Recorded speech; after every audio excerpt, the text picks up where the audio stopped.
샬롬 유선생의 구속사 천국열차 유더스 목사님의 신구약 성경 파노라마를 낭독하는 시간입니다. 지금은 베드로전서 파노라마 1장 1절에서 12절까지입니다. 찬송하리로다 성부와 성자와 성령. 요절은 2절 곧 하나님 아버지의 미리하심을 따라 성령의 거룩하게 하심으로 순종함과 예수 그리스도의 피 뿌림을 얻기 위하여 택하심을 입은 자들에게 편지하노니 은혜와 평강이 너에게 더욱 많을지어다.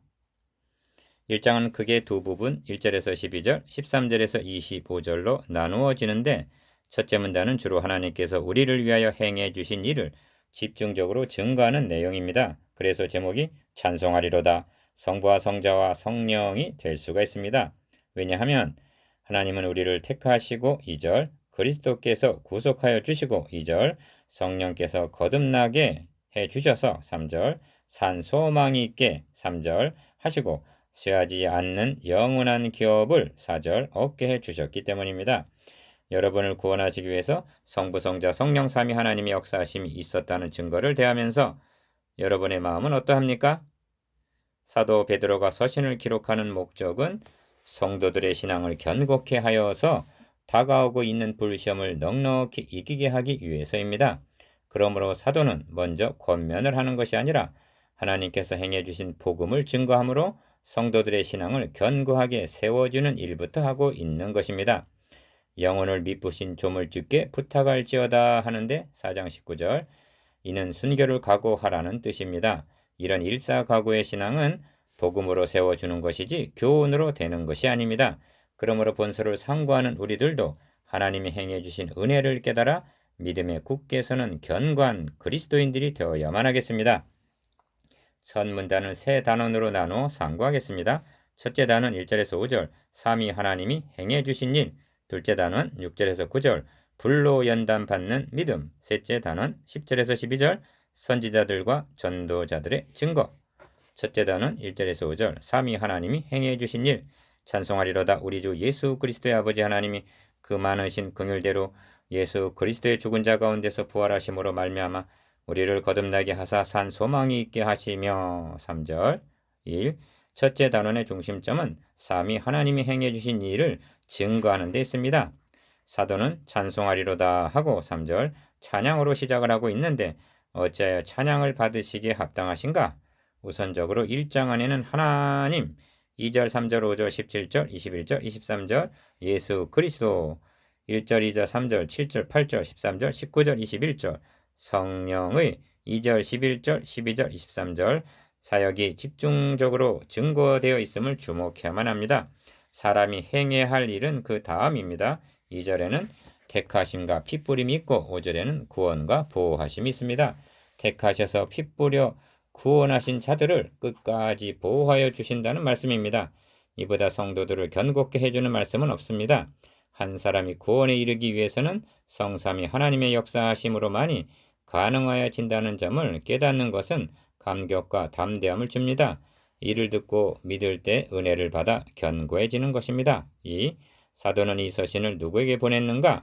예수 그리스도의 사도 베드로는 본도 갈라디아, 갑바도기아, 아시아와 비두니아에 흩어진 나그네에게 1절 보내진 서신입니다. 거론한 5주는 소아시아에 있는 지방들입니다. 흩어진 나그네란 말은 디아스포라를 연상하게 하지만 그렇다고 유대인들만 흩어져 살고 있는 나그네는 아닙니다. 하늘의 시민권자인 성도들은 그날에는 모이게 될 것이지만 지금은 각처에 흩어져 살고 있는 나그네들인 것입니다. 그러므로 본서는 모든 그리스도인들에게도 보내진 것입니다. 이 점이 내용에 분명히 나타나 있습니다. 3. 중요한 점은 흩어져 있는 나그네들을 하나님 아버지의 미리하심을 따라 성령의 거룩하게 하심으로 순종함과 예수 그리스도의 핏뿌림을 얻기 위하여 택하심을 입은 자들이라고 2절 중반절 부르고 있다는 점입니다. 예수 그리스도의 핏뿌림을 얻기 위하여라 함은 구약시대 그림자로 주셨던 제의적인 표현을 그대로 차용한 말입니다. 이 점을 히브리서에서는 모세가 율법대로 모든 계명을 온 백성에게 말한 후에 송아지와 염소의 피와 및 물과 붉은 양털과 우슬초를 취하여 그 책과 온 백성에게 뿌려 이르되 이는 하나님이 너희에게 명하신 언약의 피라 하고 피 흘림이 없은즉 사함이 없느니라 말씀합니다. 히브리서 9장 19절에서 22절. 4. 그러면 사도는 어찌하여 피뿌림을 얻기 위하여라는 제의적인 표현을 그대로 사용하고 있는가? 그림자로 주셨던 제사 제도가 실체인 예수 그리스도를 통하여 성취되었음을 드러내기 위해서인 것입니다. 그리하여 그리스도인들이란 기억, 짐승의 피가 아니라 하나님의 아들 예수 그리스도의 피로 뿌림을 받아 니은 죄가 단번에 사하여졌으며 디귿 옛 언약이 아니라 새 언약의 백성들임을 확신시켜주기 위해서입니다. 사도는 성도들을 구속신앙으로 견고케 해주고 있는 것입니다. 구속신앙으로 견고케 함. 1. 예수 그리스도의 죽은 자 가운데서 부활하심으로 말미암아 합니다. 3절 하반절. 여기 중요한 요점이 있습니다. 사도는 기억, 십자가에 달려 피 흘리신 즉 죽으심만을 전하고 있는 것이 아닙니다. 니은 죽은 자 가운데서 부활하심으로 말미암아까지 나아가고 있습니다.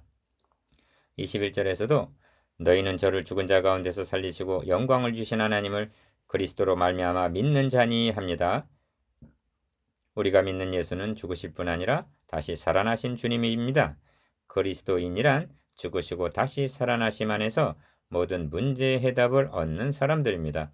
만일 주님의 다시 사심이 없다면 너희의 믿음도 헛되고 너희가 여전히 죄 가운데 있을 것이요. 고린도전서 15장 17절.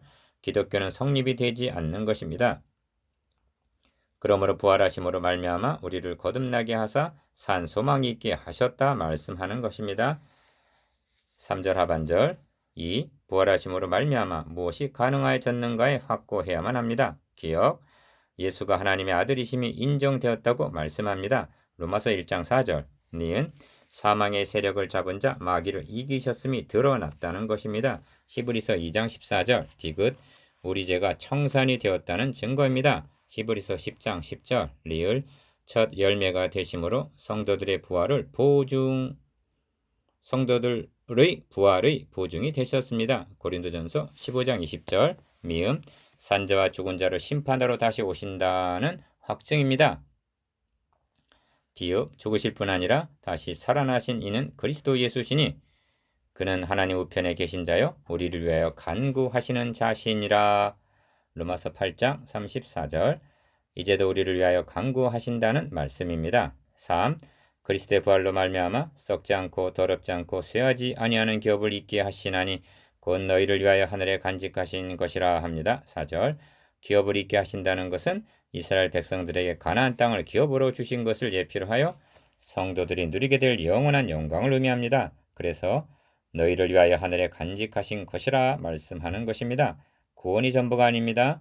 우리가 거듭나 하나님의 자녀가 되었다면 하나님의 후사요. 로마서 8장 17절.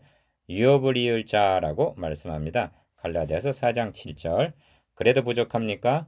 이를 생각할 때 찬송하리로다 하고 찬양하게 되는 것입니다. 죽은 자 가운데서 부활하심으로 1. 너희가 말세에 나타내기로 예비하신 구원을 얻기 위하여 믿음으로 말미암아 하나님의 능력으로 보호하심을 입었나니 합니다. 5절. 기억. 말세에 나타내기로 예비하신 구원이 무엇인가? 이를 보호하심과 결부시키면 재림 때 나타날 구원을 가리키는 것이 되지만 그러나 말세에 나타내신 구원이라는 표현에는 초림도 포함이 된다는 점을 인식해야만 합니다. 왜냐하면 니은 그는 창세전부터 미리 알리신 바 된 자니 이 말세에 너희를 위하여 나타내신 바 되었다고 20절 말씀하기 때문입니다. 만세야 만대로부터 옴으로 감추었던 것인데 이제는 그의 성도들에게 나타났다고 골로새서 1장 26절 말씀하는 복음은 마지막 계시입니다. 그리스도께서 육신을 입고 이 땅에 오셔서 죽으시고 다시 사신 구속사역은 말세에 나타내기로 예비하신 구원 계획이라는 점에 확고해야만 합니다. 2. 5절 안에는 구원, 믿음, 보호가 있습니다. 나타난 구원은 믿음으로 받습니다. 그리고 받은 바 구원은 끝까지 보호하여 주신다는 것입니다. 하나님이 시작하신 것을 또한 완성하시기 위해서 하나님의 능력으로 보호하심을 입었나니 하는 것입니다. 5절 하반절. 그러므로 우리의 구원은 안전합니다. 하나님께서 택하시고 그리스도께서 구속, 핏부림하시고 성령은 거듭나게 해주신 것은 결코 잃게 되거나 중단되거나 미완성에 그치지 않습니다. 이것이 삼위 하나님이 행해주신 일입니다. 이를 생각할 때 우리의 신앙은 견고하여지고 찬송하리로다 하고 찬양을 하게 되는 것입니다. 3. 사도는 은혜와 평강이 너에게 더욱 많을지어다 합니다. 2절 하반절. 이는 격식을 갖추기 위한 인사가 아닙니다. 만일 형식적으로 한 말이라면 더욱 많을지어다 하지는 않았을 것입니다. 그러므로 성도들에게 더욱 많은 은혜를 받게 하려면 삼위 하나님이 행해 주신 일을 더욱 많이 전해 주어야만 합니다. 설교자란 이를 증거하라고 세움을 받은 자입니다. 왜냐하면 은혜란 무가치한 자에게 베푸시는 호의요 이를 믿음으로 받는 것이며 믿음은 들음에서 나기 때문입니다. 사람이 해야 할 일은 교훈이지 은혜가 아닙니다. 그리고 기관차가 객차를 끌듯이 성화의 삶은 은혜에 이끌려 사는 삶입니다. 그러므로 하나님 행해 주신 일을 먼저 더 많이 전해 주어야만 합니다. 바울이 서신서들을 기록한 패턴을 보면 먼저 하나님께서 행해 주신 복음을 증거하고 다음으로 그러므로 하고 사람이 실천해야 할 윤리를 말씀합니다. 베드로도 지금 그렇게 하고 있는 것입니다. 둘째 단원 6절에서 9절 불로 연단 받는 믿음. 너희 믿음의 시련이 불로 연단하여도 없어질 금보다 더 귀하여 예수 그리스도에 나타나실 때 칭찬과 영광과 존귀를 얻게 하려 함이라. 7절 1. 둘째 단원의 중심점은 불로 연단받는 믿음에 있습니다. 본 단원에는 믿음이 3번 7절 8절 9절 시험 6절 시련 연단 7절이 합해서 3번 등장합니다. 구원은 오직 믿음으로 받습니다. 그런데 그 믿음이 시험, 시련, 연단을 통과하여 옳다 인정하심을 받아야 한다는 점입니다. 야고보서 1장 12절 이렇게 연단된 믿음은 너희 믿음의 시련이 불로 연단하여도 없어질 금보다 더 귀하다고 말씀합니다. 7절 상반절 그리하 예수 그리스도에 나타나실 때 칭찬과 영광과 존귀를 얻게 하려 함이라 합니다. 7절 하반절 이것이 본 단원의 대의입니다. 2. 그러므로 너희가 이제 여러 가지 시험을 인하여 잠깐 근심하게 되지 않을 수 없었으나 합니다. 6절 상반절 지금 성도들은 여러 가지 시험에 직면해 있습니다. 그리고 포악자의 기세가 성벽을 충돌하는 폭풍과 같은 이사야 25장 4절 더 큰 박해가 다가오고 있는 것을 사도는 예감하면서 이 서신을 기록하고 있는 것입니다. 그러나 그 시련은 성도들의 믿음을 연단하여 금보다 더 귀하게 재련할 뿐이라는 것입니다. 그리하여 누군가의 말대로 잃게 되는 것은 찌꺼기뿐이라는 것입니다. 그래서 오히려 크게 기뻐하도다 하는 것입니다. 6절 3. 6절에서 7절까지는 대조가 나타납니다. 기억 여러 가지 시험과 칭찬과 영광과 존귀가 대조되어 있고 니은 기쁨과 근심과 기쁨이 대조되어 있고 디귿 이제와 예수 그리스도에 나타나실 때가 대조되어 있습니다. 그리스도인들이란 이제가 아니라 예수 그리스도에 나타나실 때를 소망 삼고 예비하는 사람들입니다. 금보다 귀한 연단받은 믿음 1. 예수를 너희가 보지 못하였으나 사랑하는도다. 이제도 보지 못하나 믿고 말할 수 없는 영광스러운 즐거움으로 기뻐하니 합니다. 8절 보지 못했으나 사랑한다. 보지 못했으나 믿는다 하고 사랑과 믿음이 짝을 이루고 있습니다. 그리스도인들은 주님을 보지 못하였으나 사랑합니다. 그리고 믿고 기뻐합니다. 기회 있을 때마다 강조합니다만 믿음과 사랑은 그리스도인 됨의 표지라 할 수가 있습니다. 기억, 먼저는 믿음입니다. 그리스도의 구속을 믿음으로 하나님과의 관계가 회복이 되고 니은 그리고 믿음은 사랑으로 그리고 믿음은 사랑하는 것으로 자라가는 것입니다. 2. 그런데 사도는 어찌하여 예수를 너희가 보지 못하였으나 사랑하는도다 하고 먼저 사랑을 말씀하는 것일까요? 주님은 부활하신 후에 베드로에게 나타나셔서 시몬아 너가 이 사람들보다 나를 더 사랑하느냐 하고 물으셨습니다. 요한복음 21장 15절 주님을 위해서 죽을 수 있는 자는 믿을 뿐만이 아니라 사랑하는 자이기 때문입니다. 사도는 너희는 그리스도를 위하여 죽을 수 있느냐 하고 묻고 있는 셈입니다. 그러면 믿음과 사랑의 결국이 무엇인가? 믿음의 결국 곧 영혼의 구원을 받음이라 합니다. 9절 성도들에게 믿음과 사랑이 있다는 것은 영혼이 구원 얻은 증거라는 말씀입니다. 믿음의 결국은 구원에 있고 구원에 이르는 믿음은 죽음보다 강한 사랑입니다. 아가서 8장 6절 이것이 금보다 귀한 불로 연단된 믿음입니다. 셋째 단은 10절에서 12절 선지자들과 전도자들의 증거 이 구원에 대하여는 너에게 임할 은혜를 예언하던 선지자들이 연구하고 부지런히 살펴서 10절 1. 셋째 단원의 중심점은 첫째 단원에서 상고한 삼위 하나님께서 행해 주신 일이 둘째 단원에서 상고한 성도들에게 어떤 경로로 전해져서 예수를 보지 못하였으나 사랑하며 믿고 기뻐하게 되었는가를 말씀함에 있습니다. 본 단원에는 선지자들과 10절 복음을 전하는 자들이 있습니다. 12절 하반절 그리고 그리스도의 영과 11절 상반절 성령을 힘입어 하고 12절 중반절 성령이 등장을 합니다. 이 영광스러운 복음을 먼저는 선지자들이 그리스도의 영에 의하여 증거하였고 이제는 복음 전하는 자들이 성령을 힘입어 전해준 것이라고 말씀합니다. 이 구원에 대하여는 하고 10절 상반절 먼저는 기어 너에게 임할 은혜를 예언하던 선지자들이 연구하고 부지런히 살핀 바라고 말씀합니다. 10절 하반절 우리는 생각하기를 선지자는 눈만 감으면 훤히 내다보는 사람으로 여깁니다만 사도는 연구하고 부지런히 살폈다고 말씀해 줍니다. 그 한 예를 다니엘이 서책 예레미야서로 말미암아 예루살렘의 황무함이 70년 만에 마치리라는 그 연수를 깨달았다는 데서 다니엘 9장 2절 볼 수가 있습니다. 선지자들도 어느 시 어떠한 때를 지시하시는지 상고하니라 합니다. 11절 하반절 오순절 성령 강림 후에 베드로의 능력 있는 설교를 대하게 되는데 그렇다면 베드로 자신도 구약 성경을 연구하고 부지런히 살폈다는 것이 됩니다. 하물며 오늘의 전도자들은 더욱 연구해야 마땅하지 않겠는가? 3. 그러면 선지자들이 깨달은 핵심이 무엇인가? 자기 속에 계신 그리스도의 영이 그 받으실 고난과 후에 얻으실 영광을 미리 증거하여 합니다. 11절 상반절 기어 그리스도입니다. 니은 그리고 고난과 영광 즉 죽으심과 다시 사심을 증거했다고 말씀합니다.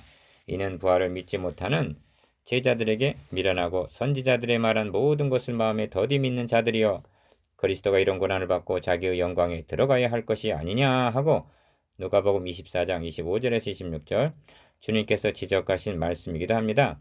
이 점을 사도 바울도 이 복음은 하나님이 선지자들로 말미암아 그의 아들에 관하여 성경에 미리 약속하신 것이라 증거한 바입니다. 로마서 1장 2절 선지자들도 그리스도와 죽으시고 다시 사실 것을 증거했다는 말씀입니다. 선지서의 중심 주제도 그리스도의 고난과 영광이 있습니다. 그렇다면 선지서들을 설교할 때 이 중심 주제를 드러내고 증거하여 성도들로 하여금 그리스도를 만나게 해 주어야만 마땅한 것입니다. 부지런히 연구하여 그리스도를 만난 선지자들 1. 자기 속에 계신 그리스도의 영이라는 11절 상반절 말씀은 우리를 놀라게 합니다. 선지자들 속에 그리스도의 영이 역사하고 계셨다는 말씀이기 때문입니다. 부지런히 살피고 연구하기만 하면 깨닫게 되는 것은 아닙니다. 그리스도의 영, 곧 성령이 하나님께서 우리에게 은혜로 주신 것들을 알게 해 주셔야만 고린도전서 2장 12절 깨달을 수가 있는 것입니다. 이 섬긴 바가 자기를 위한 것이 아니요 너희를 위한 것임이 계시로 알게 되었으니 합니다. 12절 상반절 자기를 위한 것이 아니요 라는 말은 선지자들 당대에 되어질 일이 아니라는 뜻입니다. 그렇다면 이삭이 번제할 어린 양은 어디 있나이까 하고 물었을 때 기어 아들아 번제할 어린 양은 하나님이 자기를 위하여 친히 준비하시리라 하고 창세기 22장 7절에서 8절 대답한 것도 그리스도의 영에 의해서요. 니은 야곱이 임종머리에서 허리 유다를 떠나지 아니하기를 실로가 오시기까지 미치리니 한 것도 창세기 49장 10절 그리스도의 영에 의한 예언이요. 디귿 모세가 너의 형제 중에서 나와 같은 선지자 하나를 너를 위하여 일으키리시리니 한 것도 신명기 18장 15절 그리스도의 영에 의해서요. 리을 이사야 선지자가 여호와께서는 우리 무리의 죄악을 그에게 담당시키셨도다 하고 이사야 53장 6절 예언할 수 있었던 것도 그리스도의 영에 의해서였음을 깨닫게 됩니다. 사도가 성령이라 하지 않고 그리스도의 영이라고 말씀함은 의도적인 표현입니다. 왜냐하면 구약 성경은 그리스도를 증거하는데 요한복음 5장 39절 모든 초점이 맞춰져 있기 때문입니다. 이것이 구약시대 말씀을 맡았던 선지자들의 증거입니다. 이처럼 우리들이 복음을 듣고 믿어 구원에 이르게 된 것은 선지자들이 그리스도의 영에 의하여 예언해 주었기 때문이라는 것입니다. 3. 그러면 신학시대는 어떻게 증거하는가? 기억 이것은 하늘로부터 보내신 성령을 힘입어 합니다. 12절 중반절 사도행전 11장에서 주님은 승천하시고 2장에서 약속하신 성령은 강림하십니다. 이는 임무 교대했던 것입니다. 이것이 하늘로부터 보내신 성령이라는 뜻입니다. 니은 복음을 전하는 자들로 이제 너에게 고한 것이요 합니다. 12절 중반절 소아시아에 흩어진 나그네들은 누구를 통해서 복음을 받은 것인가? 한 분 하늘로부터 보내신 성령이라고 대답할 수 있어야만 합니다. 그 성령께서 베드로, 스데반, 바울과 함께 역사하셔서 증거케 하신 것임을 잊지 말아야만 합니다. 만일 이를 망각하게 되면 전도를 자신의 능력으로 하려는 잘못을 범하게 되기 때문입니다. 하나님의 복음 증거자들 1. 전사들도 살펴보기를 원하는 것이니라 합니다. 12절 하반절 전사들을 언급하는 의도가 무엇인가? 복음과 복음 증거의 영광스러움을 드러내기 위해서입니다. 복음은 곧 감추었던 것인데 하나님이 우리의 영광을 위하사 만세전에 미리 정하신 것이라 합니다. 고린도전서 2장 7절 이 복음은 천사들도 모르고 있었다는 것입니다. 그리하여 경이로운 마음으로 살펴보기를 원하는 것이니라 하는 것입니다. 왜냐하면 이는 실로 타락한 천사들을 붙들어 주려 하심이 아니요 오직 아브라함의 자손을 붙들어 주려 하심이기 때문입니다. 히브리서 2장 16절 2. 하나님께서 타락한 인간들을 구원하시기 위해서 자기 아들을 대속제물로 내어주심을 알게 된 천사들은 얼마나 놀랬을 것인가? 얼마나 부러워했을 것인가? 이 영광스러움을 알게 하려고 천사들도 살펴보기를 원하는 것이라는 말씀을 첨부하고 있는 것입니다. 이 점은 사도 바울도 이는 이제 기회로 말미암아 하늘에서 정사와 권세 천사들에게 하나님의 각종 지혜를 알게 하려 하심이니 하고 말씀합니다. 에베소서 3장 10절 얼마나 놀랍고도 영광스러운 일인가? 여러분이 알고 받은 복음은 천사들도 모르고 있던 비밀이었습니다. 3. 여러분이 듣고 믿어 구원에 이르게 된 복음은 먼저 선지자들이 전해준 말씀입니다. 다음은 오순절 성령 강림 이후에 사도들이 전해준 말씀이요. 그 후에 그 누군가에 의하여 복음이 여러분에게 전해진 것입니다. 이제는 나타난 복음을 증거케 하기 위해서 여러분을 택해 주셨고 성령을 보내주셨습니다. 오늘날은 여러분이 성경을 연구하고 부지런히 살펴서 성령을 힘입어 복음을 전하는 자들로 이제 너에게 고한 것이요 한 사명을 감당할 차례입니다. 그런데 그리스도께서 받으신 고난과 영광은 증거하지 않고 다른 것만을 전한다면 어떻게 되겠는가? 4. 1장 첫 문단 1절에서 12절을 요약을 하면 기억 삼위 하나님이 행해 주신 일을 니은 선지자들과 전도자들의 증거를 통해서 디귿 우리들이 믿음으로 받게 되었음을 말씀하면서 이 믿음이 불같은 시련을 통하여 연단을 받아 예수 그리스도 나타나실 때 칭찬과 영광과 존귀를 얻게 하려 함이라는 말씀입니다. 7절 5. 이제 묵상해 보겠습니다. 기억 삼위 하나님이 행해 주신 일에 대해서 니은 불로 연단받는 믿음에 대해서 디귿 선지자들과 전도자들의 증거에 대해서